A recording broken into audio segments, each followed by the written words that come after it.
Dok, aduh bayiku tuh pucet banget dok, udah lama. Terus aku liatin tuh kayaknya berat badannya juga susah naik. Kenapa ya?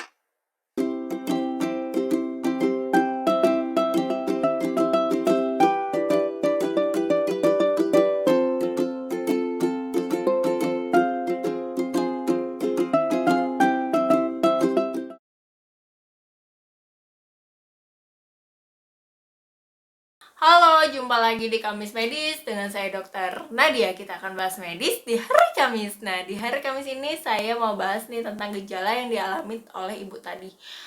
Teman-teman, jika mengalami gejala yang sama bayinya, tolong periksakan ke dokter karena kemungkinan besar itu karena anemia defisiensi besi gitu. Jadi, apa sih anemia defisiensi besi ini? Anemia defisiensi besi adalah keadaan di mana tubuh kekurangan sel darah merah atau biasa kita sebut hemoglobin. Jadi biasanya dicek dari tes laboratorium atau cek darah. Gejalanya apa aja? Jadi gejalanya yang pertama biasanya terlihat pucat bayinya gitu. Jadi kulitnya tampak pucat atau konjungtiva anemis ya bahasanya. Jadi di bawah matanya itu kita lihat warnanya juga pucat gitu. Terus yang kedua biasanya lemas dan mudah lelah teman-teman bayinya ini. Terus yang ketiga biasanya bayinya tampak lebih rewel nih dibandingkan bayi-bayi biasanya. Terus yang keempat biasanya bayinya gampang infeksi, bisa batuk pilek atau misalnya diare. Nah ini kalau sering berulang itu tolong diperiksakan, takutnya dia anemia. Terus yang kelima biasanya yang membawa teman-teman datang ke dokter adalah berat badannya nggak naik-naik dok. Nah ini juga perlu dipikirkan ya.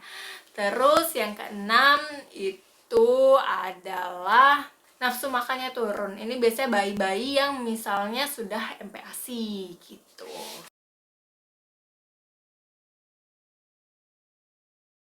Sebetulnya seberapa penting sih zat besi di dalam tubuh kita? Jadi zat besi ini penting banget buat tubuh karena dia itu fungsinya akan membawa oksigen ke seluruh organ tubuh kita. Jadi dia juga penting banget untuk perkembangan saraf bayi dan juga daya tahan tubuhnya. Makanya tadi kalau dia anemia defisiensi zat besi, biasanya bayinya mudah terkena infeksi karena daya tahan tubuhnya turun.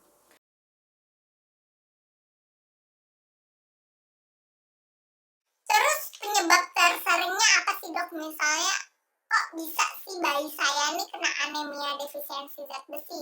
Nah, biasanya kalau bayi-bayi kurang dari 1 tahun, ini bisa teman-teman pikirkan penyebabnya adalah yang pertama memang kurang aja cadangan besi di dalam tubuhnya gitu. Biasanya ini pada bayi-bayi yang lahirnya itu berat badan lahirnya rendah, atau bayi-bayi prematur, atau misalnya bayi-bayi yang ASI juga itu bisa terjadi anemia defisiensi zat besi. Terus misalnya ibunya waktu hamil itu anemia, nah bayinya juga kemungkinan besar bisa anemia juga.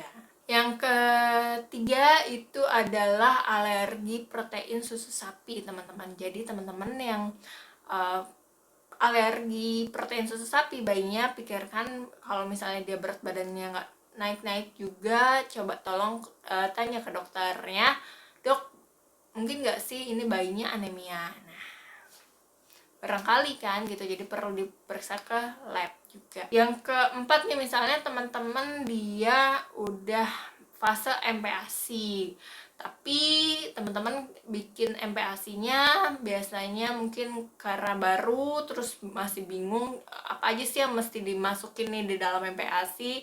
Jadi makanan sumber yang mengandung banyak zat besi itu gak terlalu banyak di dalam MPASI-nya bayi sehingga asupannya kurang.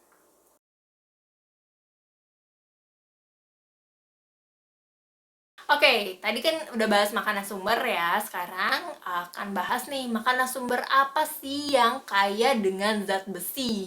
Nah, ini biasanya teman-teman pertanyaannya adalah, dok kalau mau MPASI mesti masukin apa nih di dalam MPASI-nya biar bayinya nggak kekurangan zat besi atau anemia. Jadi makanan sumber yang mengandung zat besi ini ada yang dua ya teman-teman golongannya. Ada zat besi yang mudah diserap oleh tubuh kita, ada yang agak susah diserapnya.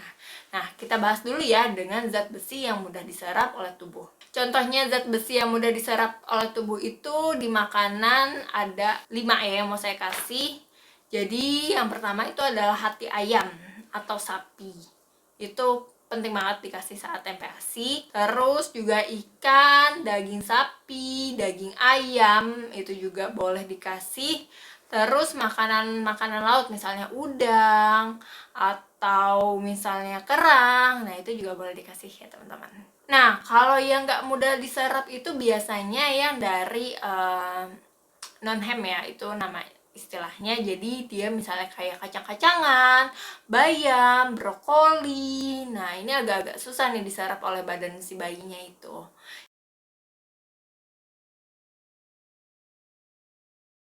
Terus gimana sih cara mencegah anemia defisiensi zat besi ini? Nah, untuk teman-teman yang masih ASI eksklusif, itu boleh kalau misalnya berat badannya nggak naik-naik, konsultasikan ke dokter apakah mungkin anemia ya dok gitu. Jadi mungkin nanti dokternya bisa periksa.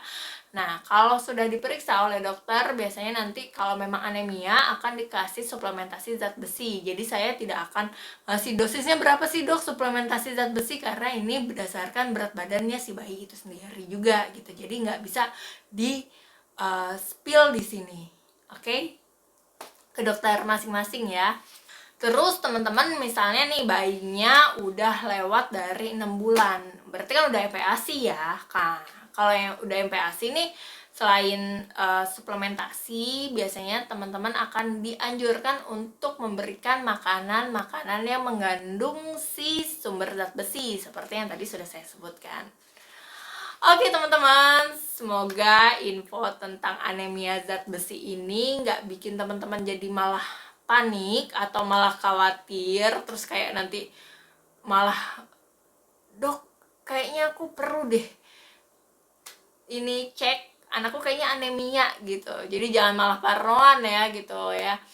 Semoga info ini bermanfaat untuk teman-teman semua. Oke, sampai jumpa di Kamis Medis selanjutnya ya. Bye-bye.